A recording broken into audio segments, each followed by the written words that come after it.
بسم اللہ الرحمن الرحیم۔ السلام علیکم۔ آج میری زندگی کا سب سے بڑا دن تھا، کیونکہ میں بالآخر اپنے خاندان اور اپنے سسرال کی امیدوں پر پورا اتری تھی۔ مجھے پوری امید تھی کہ آج وہ سب لوگ مجھے اپنے گلے سے لگا لیں گے، میں ان کی آنکھ کا تارا بن جاؤں گی، میری شان میں قصیدے پڑھتے نہیں تھکیں گے۔ میری گود میں 3 بیٹے تھے، 2 بچوں کو میں نے اٹھا رکھا تھا، 1 بچے کو میری کزن نے۔ میں بڑے شاہانہ انداز میں سر اٹھا کر اپنے سسرال میں داخل ہوئی۔ سامنے میری جٹھانی، دیورانی، میری ساس، میری نندیں، میرے سسر اور میرا شوہر بھی براجمان تھا۔ میرے چہرے پر فاتحانہ مسکراہٹ تھی۔ میں نے کہا، یہ لیں آپ کے خاندان کے 3 وارث، میں ان کو پیدا کر کے آ رہی ہوں۔ میں نے بچوں کو ان کی طرف بڑھایا تو کوئی بھی میری طرف نہ بڑھا۔ ان لوگوں کے ہاتھ ان بچوں کو اٹھانے کے لیے ہوا میں نہ اٹھے۔ میرے شوہر کے چہرے پر مجھے بلا کا غصہ دکھائی دے رہا تھا۔ میں نے کہا کہ کیا ہو گیا آپ سب کو؟ اس نے کہا کہ میں تو ان بچوں کا باپ ہی نہیں ہوں۔ یہ سن کر میرے قدموں تلے سے زمین نکل گئی۔ میں نے کہا کہ پھر کون ہے ان کا باپ؟ تو اس نے مجھے ایسی بات بتائی کہ میں وہیں پر بے ہوش ہو گئی، کیونکہ وہ 3 بچے تو بغیر باپ۔ مجھے ہمیشہ سے ہی بڑے خاندان میں شادی کرنے کا بہت شوق تھا، اور جس خاندان میں میں شادی کرنا چاہتی تھی وہ ہمارے محلے کے سب سے اچھے اور امیر لوگ تھے۔ میری امی نے مجھے منع کیا تھا کہ اتنے بڑے خاندان میں شادی نہیں کرنا، وہاں پر پہلے سے ہی دیورانی بھی ہے، جٹھانی بھی ہے۔ جس شخص سے میری شادی کروانا چاہتے تھے وہ ان کا منجلا بیٹا تھا، لیکن ابھی تک اس کی شادی نہیں ہوئی تھی، کیونکہ وہ بہت زیادہ پیسے کماتا تھا، باہر کے ملک میں رہتا تھا۔ وہ وہیں پر تھا جب چھوٹے بھائی کی شادی ہو گئی، اور اب اس کی بھی بیوی تھی۔ لیکن میرے لیے رشتہ آیا تو میں نے امی سے کہا کہ میں نے اسی گھر میں شادی کرنی ہے۔ مجھے بڑے بڑے خاندانوں میں شادی کرنے کا، وہاں کی بہو کہلانے کا بہت زیادہ شوق تھا، اور جب میں ان لوگوں کو پسند تھی تو پھر مسئلہ ہی کیا تھا؟ بس امی کی ایک چھوٹی سی سوچ تھی کہ بڑے خاندانوں میں بہت ذمہ داریاں ہوتی ہیں۔ میں نے کہا کہ امی، شادی ہوتی ہی ذمہ داری ہے، تو پھر زیادہ ہو یا کم اس سے کیا فرق پڑتا ہے؟ میری شادی ہو گئی۔ میرے شوہر کا نام حسیب تھا۔ وہ بہت غصے والا انسان تھا۔ اس گھر میں ابھی تک کسی کا بھی بیٹا نہیں تھا۔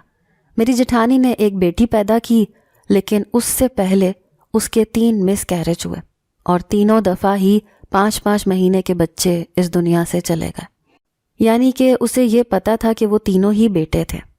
اس بات پر میری ساس بہت زیادہ خفا رہتی تھیں۔ وہ کہتی تھیں کہ اس نے ہمارے خاندان کے 3 وارث اس دنیا سے روانہ کر دیے، کیونکہ اس نے اپنا خیال نہیں رکھا۔ میری جٹھانی شکل سے اچھی خاتون لگتی تھی، لیکن میری امی نے مجھے بتایا تھا کہ جس گھر میں جٹھانی بھی ہو، دیورانی بھی ہو، نند بھی ہو اور ساس بھی ہو، وہاں پر تمہارے 4 مد مقابل ہوں گے۔ اس لیے تم نے بہت سنبھل کے رہنا ہے اور اپنی عقل استعمال کرنی ہے، کسی کو اپنا ہمراز نہیں بنانا۔ دوسری طرف میری دیورانی تھی، جس کے ہاں ابھی تک اولاد نہیں ہو رہی تھی۔ وہ بے اولادی کا علاج کروا رہی تھی، اسی لیے اب ساری امیدیں مجھ پر تھیں۔ بات بڑی عجیب سی بن گئی تھی۔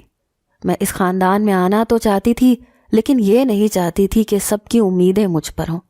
مجھے ڈر بھی لگتا تھا، کیونکہ آج کل بے اولادی بہت عام ہو چکی تھی۔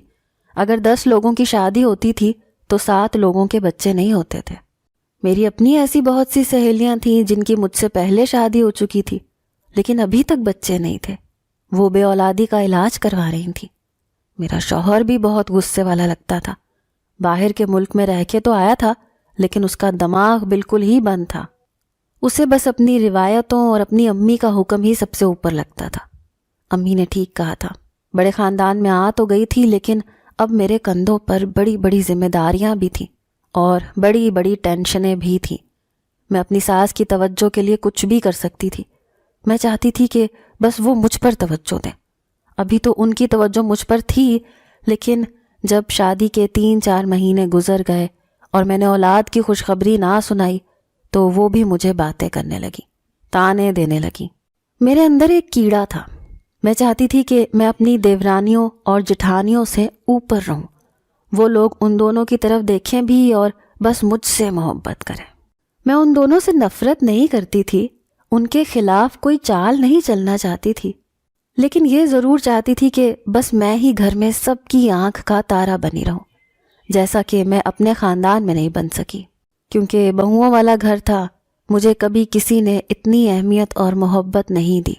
میں جیسی اہمیت اور محبت کی متلاشی تھی جو مجھے چاہیے تھی۔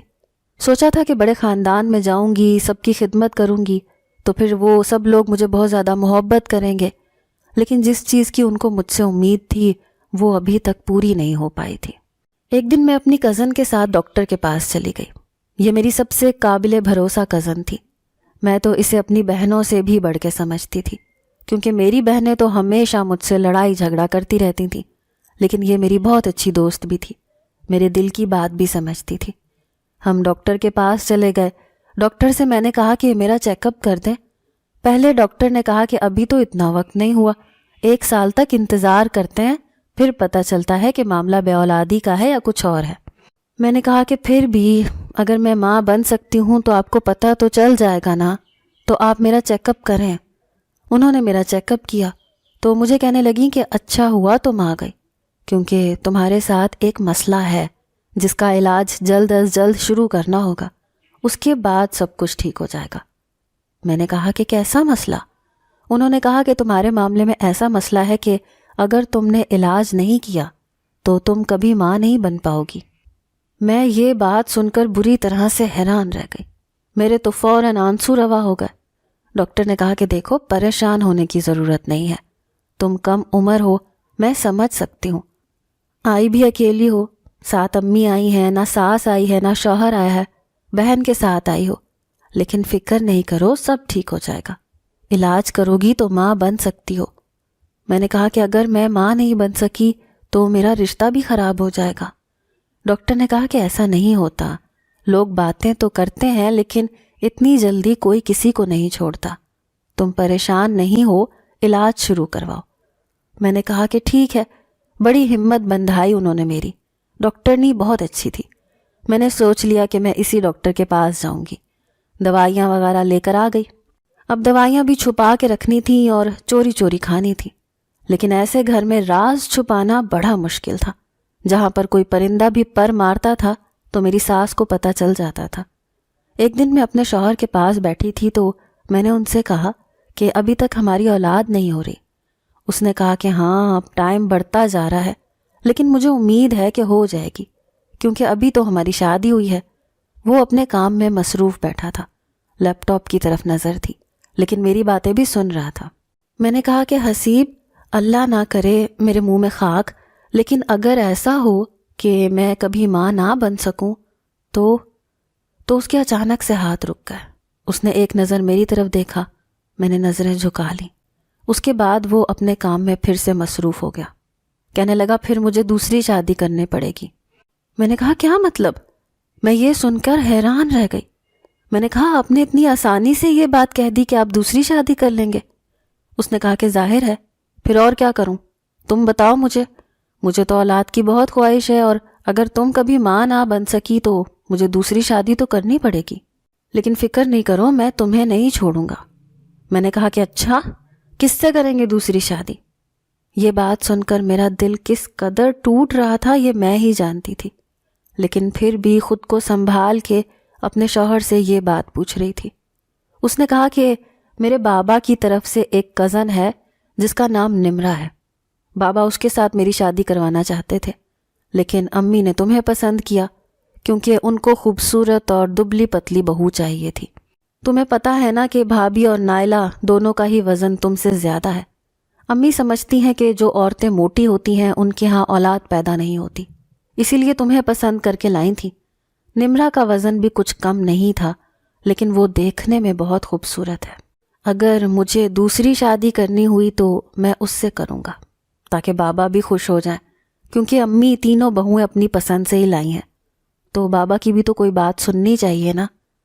میں نے کہا کیوں؟ آپ کو اپنے باپ کی بڑی فکر ہو رہی ہے، لگتا ہے اس لڑکی کے ساتھ آپ کا کوئی تعلق ہے، شاید آپ اسے پسند کرتے ہیں۔ میرے شوہر نے کہا کہ اچھی لڑکی ہے، خوبصورت ہے، تو پسند کس کو نہیں ہوگی؟ ایسی ویسی کوئی بات نہیں ہے، لیکن ہاں وہ تو کسی کو بھی پسند آ سکتی ہے۔ میں وہاں سے اٹھی، بستر پر جا کر لیٹ گئی، پوری رات روتی رہی۔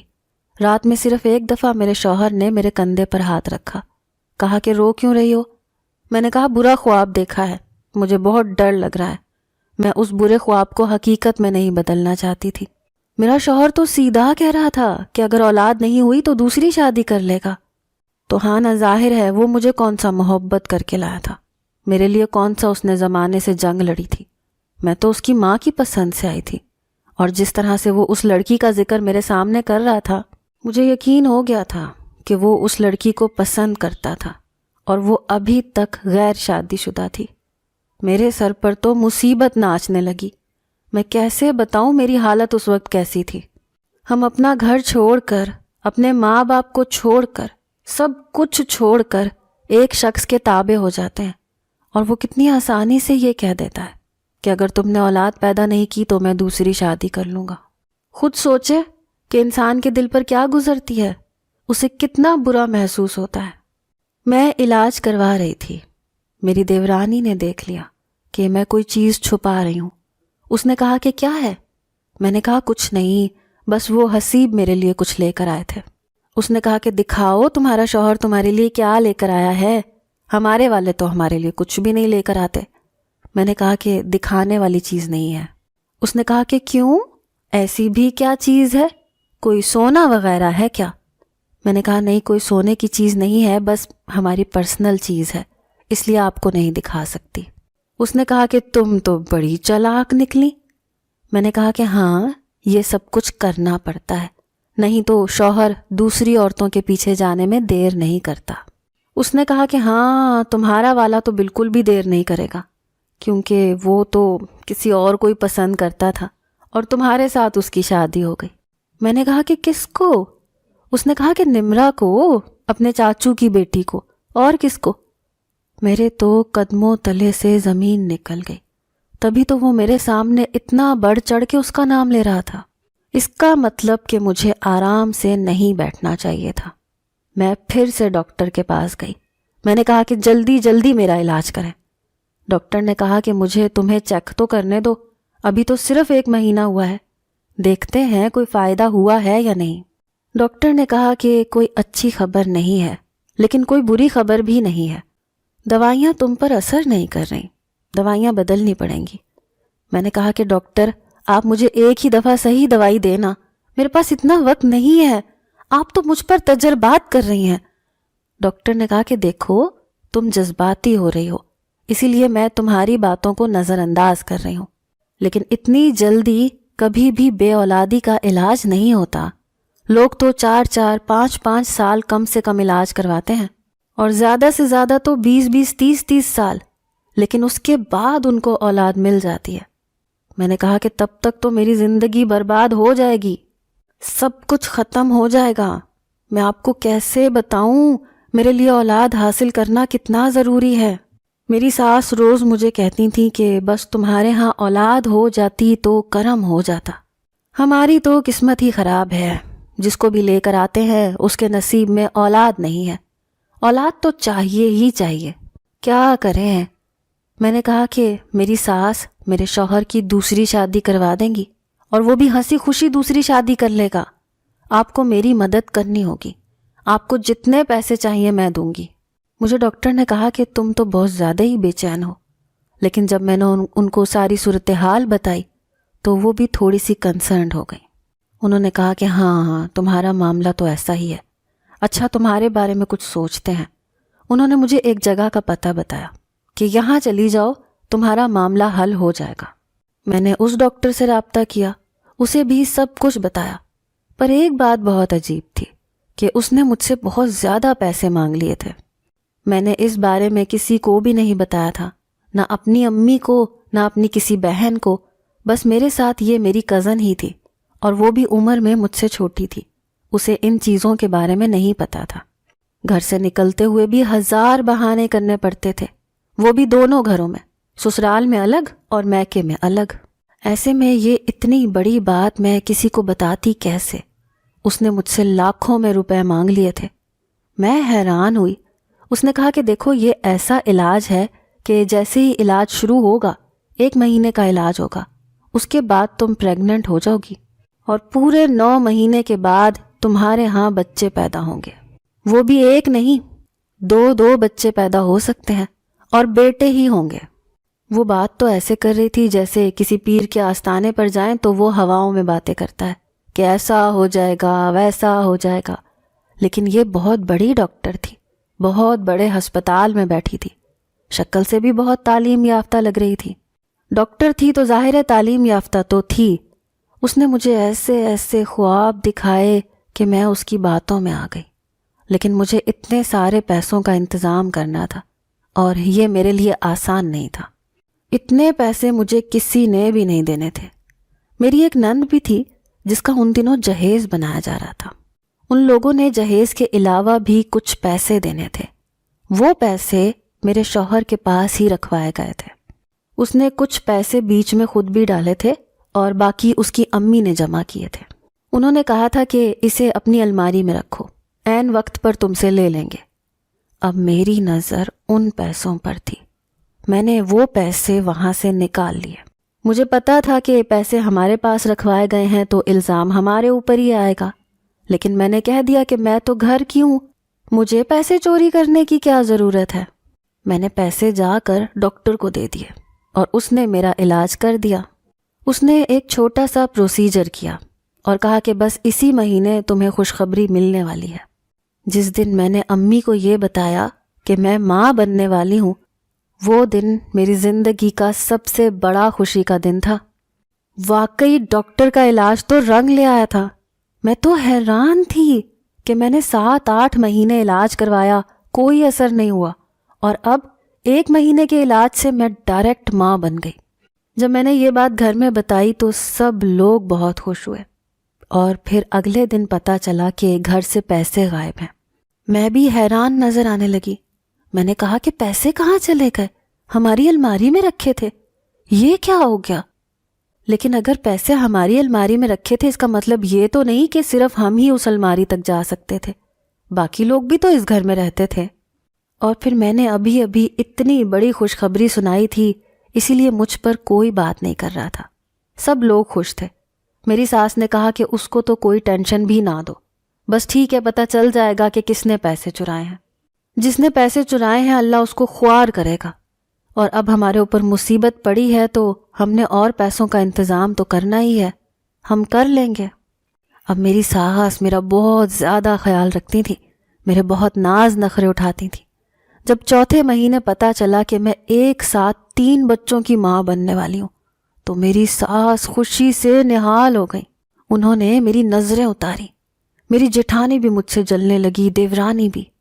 ویسے تو میں نے کبھی نہیں سوچا تھا کہ وہ لوگ مجھ سے جلیں گی تو مجھے کیسا محسوس ہوگا، لیکن مجھے بہت اچھا لگ رہا تھا ان کی شکلیں دیکھ کر۔ مجھے عجیب سا احساس ہو رہا تھا۔ میری ساس سارا دن رات میری خدمت کرتی تھی۔ انہوں نے کہا کہ اس کے سارے کام میں خود کروں گی۔ میرے لیے پنجیری بنائی گئی، میرے پیروں کو دبانے کے لیے ایک عورت کا انتظام کیا گیا۔ وہ روز آتی تھی، میرے ہاتھوں کو پیروں کو دباتی تھی، مجھے بہت سکون ملتا تھا۔ میرے لیے ہر مہینے نیا جوڑا بنتا تھا۔ بچے کی تیاریاں بھی ہونے لگی، بہت سارا سامان لیا گیا، کیونکہ 3 بچے آ رہے تھے۔ 3 بچوں کے لیے جگہ کم پڑ جاتی ہے، اس لیے میری ساس نے مجھے گھر کے سب سے بڑے کمرے میں شفٹ کر دیا۔ اب گھر کا سب سے بڑا کمرہ بھی میرے پاس تھا، اور جو میرا پرانا کمرہ تھا وہ بھی میرا تھا۔ دونوں کمرے ہی ساتھ ساتھ تھے۔ باقی بہوؤں کو ایک کمرہ ملا ہوا تھا اور مجھے 2 کمرے مل رہے تھے۔ میری جٹھانی نے اس بات پر آواز اٹھائی تو اسے کہا گیا کہ 3 بچوں کو ایک کمرے میں کیسے رکھے گی، جگہ کی تنگی ہوگی، تمہیں کیا مسئلہ ہے؟ گھر میں خوشی آنے والی ہے اور تم لڑائی ڈلوانا چاہتی ہو۔ میری ساس نے تو فوراً اسے ڈانٹ دیا۔ میرا اتنا خیال رکھا گیا کہ میری امی بھی حیران ہو گئی۔ انہوں نے کہا کہ تم نے صحیح کہا تھا، یہ جو بڑے بڑے خاندان ہوتے ہیں یہ اپنی بہوؤں کا بہت خیال رکھتے ہیں۔ پھر تم نے خوشخبری بھی تو اتنی بڑی سنا دی ہے ان کو، 3 بچے ایک ساتھ ملنے والے ہیں۔ لیکن ابھی یہ نہیں پتا تھا کہ تینوں میں سے بیٹیاں کتنی ہیں اور بیٹے کتنے ہیں۔ میری ساس نے کہا کہ ہمیں پتہ نہیں کروانا، آخری دن پر ہی پتہ چلے تو بہت خوشی ہوگی، اور بیٹے ہوں یا بیٹیاں ہمیں کوئی مسئلہ نہیں ہے۔ دراصل وہ یہ بات ایسے ہی کہہ رہی تھی، ان کو امید تھی کہ 3 ہیں تو ان میں سے کوئی نہ کوئی بیٹا تو ضرور ہوگا، اور اگر تینوں بیٹے ہوتے تو کیا ہی بات تھی۔ میں نے اپنی ڈاکٹر کا شکریہ بھی ادا کیا۔ میری وہ ڈاکٹر بہت اچھی تھی۔ میری پرانی ڈاکٹر اور یہ نئی ڈاکٹر دونوں آپس میں بہنیں تھیں۔ میں ان کے لیے بہت سارے تحفے تحائف بھی لے کر گئی۔ انہوں نے کہا تھا کہ آپ ہماری سب سے اچھی پیشنٹ ہیں، آپ بڑی معصوم سی ہیں، بڑی بھولی بھالی سی، آپ کی نیچر بہت اچھی ہے، آپ ہمیں بہت اچھی لگتی ہیں۔ میں نے کہا کہ آپ نے میرے ساتھ یہ سب کیسے کیا، کیسے مجھے اتنی جلدی فرق پڑا؟ انہوں نے کہا کہ آپ ہماری خاص مریضہ ہیں، اس لیے ہم نے آپ کے لیے ایک خاص دوائی کا انتظام کیا جسے باہر سے منگوانا ہوتا ہے، تبھی تو آپ سے اتنے زیادہ پیسے لیے ہیں، لیکن پھر دیکھیں اثر بھی تو ہوا ہے نا۔ میں نے کہا کہ نہیں، پیسوں کا کوئی مسئلہ نہیں ہے، میں یہ کیسے ہوا ہے اس حوالے سے تھوڑا پریشان تھی، لیکن اثر ہوا ہے، اسی لیے مجھے اس بات کی کوئی پرواہ نہیں ہے کہ میرے لاکھوں روپے لگے ہیں۔ انہوں نے کہا کہ آپ نے یہ بات کسی کو بھی نہیں بتانی، اپنے رشتہ داروں میں سے بھی۔ ہاں، لیکن اگر آپ کسی کی مدد کرنا چاہتی ہیں تو آپ اسے ہمارے پاس بھیج سکتی ہیں، لیکن اسے یہ مت کہیے گا کہ آپ کا علاج ہم نے کس طرح سے کیا ہے، کیونکہ ابھی یہ طریقہ علاج نیا نیا ہے۔ آپ پر تو کام کر گیا، لیکن ضروری نہیں ہے کہ سب پر کام کرے۔ میں نے کہا کہ ٹھیک ہے، میں کسی کو نہیں بتاؤں گی۔ وہ مجھے جو کہتی میں فوراً مان لیتی۔ انہوں نے میرا اتنا بڑا مسئلہ حل کروایا تھا تو مجھے بھی ان کے ساتھ تعاون کرنا چاہیے تھا۔ ہمارے خاندان میں رواج تھا کہ جب پہلی اولاد ہوتی ہے تو وہ ماں کے گھر پر پیدا ہوتی ہے۔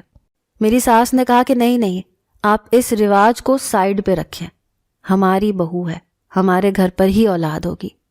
میری امی نے کہا کہ میری بھی تو بیٹی ہے، ہماری بھی تو خوشی ہے، ایک کام کرتے ہیں 10 دن ہمارے ساتھ گزار لے، اس کے بعد جب اولاد اس دنیا میں آ جائے گی تو بے شک آپ لوگ لے جائیے گا۔ انہوں نے کہا کہ ٹھیک ہے۔ مجھے میری امی کی طرف آئے ہوئے 2 دن ہوئے تھے، میرا وقت قریب ہی تھا۔ ڈاکٹر نے کہا تھا کہ بچے زیادہ ہیں اس لیے آپریشن ہی ہوگا۔ ڈاکٹر نے مجھے تاریخ بتا دی تھی۔ میں 15-16 دن پہلے اپنی امی کے پاس چلی گئی، لیکن حیرانی اس بات پر ہوئی کہ آج میری ساس نے مجھے کال نہیں کی تھی، اور 2-3 دن اسی طرح گزر گئے، ورنہ جب سے میں آئی تھی میری ساس روز مجھے کال کرتی تھی، دن میں کئی دفعہ میرا حال پوچھتی تھی کہ آج کیا کھایا ہے، پھر مجھے مشورے بھی دیتی تھی۔ کبھی کبھی میں ان کے مشوروں سے تنگ بھی آ جاتی تھی، لیکن خوشی بھی ہوتی تھی کہ میرا اتنا خیال کر رہی ہیں۔ پتہ نہیں میری ساس کو کیا ہوا تھا کہ وہ مجھ سے بات ہی نہیں کر رہی تھی۔ میں نے اپنی امی سے یہی بات کی۔ امی نے کہا کہ تم خود کال کر لو۔ میں نے کہا کہ امی میں نے کال کی تھی، انہوں نے میری کال نہیں اٹھائی۔ تو امی نے کہا گھر میں کوئی مہمان آئے ہوں گے، ہو سکتا ہے مصروفیت ہو گئی ہو۔ میں نے کہا کہ ہاں ایسی ہی بات ہوگی۔ ایک دن مزید گزر گیا، میری طبیعت اچانک سے خراب ہو گئی۔ میں ڈاکٹر کے پاس چلی گئی۔ ڈاکٹر نے آپریشن کیا اور میرے ہاں 3 بچے پیدا ہو گئے۔ یہ جان کر میری خوشی کی انتہا نہ رہی کہ وہ تینوں ہی لڑکے تھے۔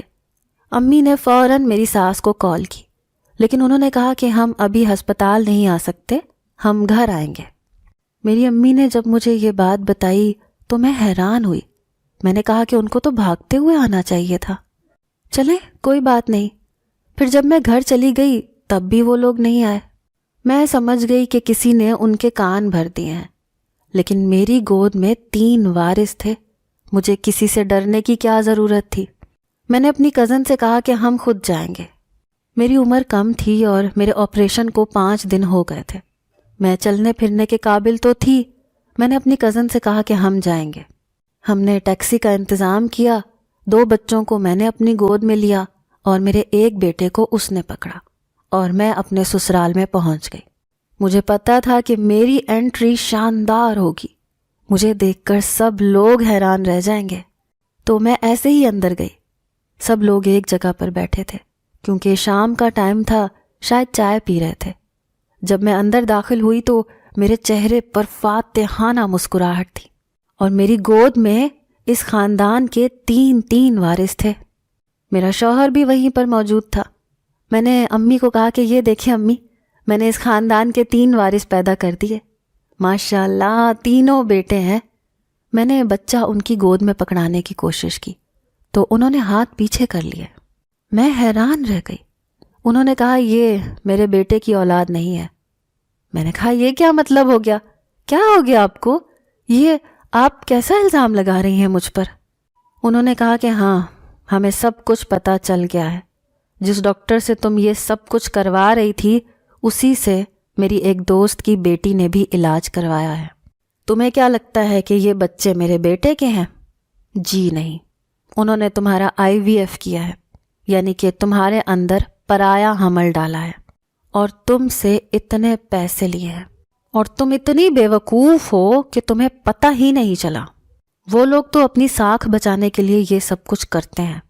جو لوگ بھی ان کے پاس جاتے ہیں ان کے ہاں فوراً اولاد ہو جاتی ہے، کیونکہ اگر ان کے اندر کوئی مسئلہ ہو تو وہ کسی اور کا حمل آپ کے پیٹ میں ڈال دیتے ہیں۔ میں نے کہا یہ سب جھوٹ ہے، ایسا کچھ نہیں ہے، یہ آپ کے بیٹے کی ہی اولاد ہے۔ میں تو یہ الزام سن کر ہی بے ہوش ہو گئی۔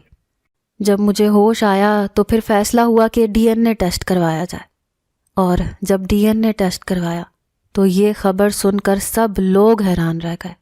واقعی میرا شوہر ان کا باپ نہیں تھا، یہ تینوں میرے شوہر کی اولادیں نہیں تھیں۔ شوہر بھی حیران تھا اور پریشان بھی۔ میں واپس اپنے گھر آ گئی۔ میری ساس نے تو صاف کہہ دیا کہ ہم کسی اور کے بچوں کو نہیں پالیں گے، وہ بھی تین بچوں کو۔ ہمارے پاس اتنے وسائل نہیں ہیں۔ جو سامان ہم نے ان بچوں کے لیے بنایا تھا وہ ہم دے دیتے ہیں، لیکن ہم لوگ پوری زندگی کا خرچہ نہیں اٹھا سکتے۔ اور فیصلہ میرے شوہر پر ڈال دیا کہ اب جو یہ فیصلہ کرے گا وہی ہوگا۔ میرا شوہر پہلے تو خاموش رہا، 3-4 مہینے اسی طرح گزر گئے۔ میں نے ان بچوں کو بڑی مشکل سے سنبھالا۔ میرے امی ابو کا بہت خرچہ ہو رہا تھا۔ پھر میرے شوہر نے کہا میں تو تمہیں سمجھدار سمجھتا تھا، لیکن تم بے وقوف ہو، جسے یہی نہیں پتا چلا کہ اس کے ساتھ ہو کیا رہا ہے۔ یہ سب تم نے جس وجہ سے بھی کیا ہو، لیکن میں ایک بے وقوف عورت کے ساتھ اپنی زندگی نہیں گزار سکتا۔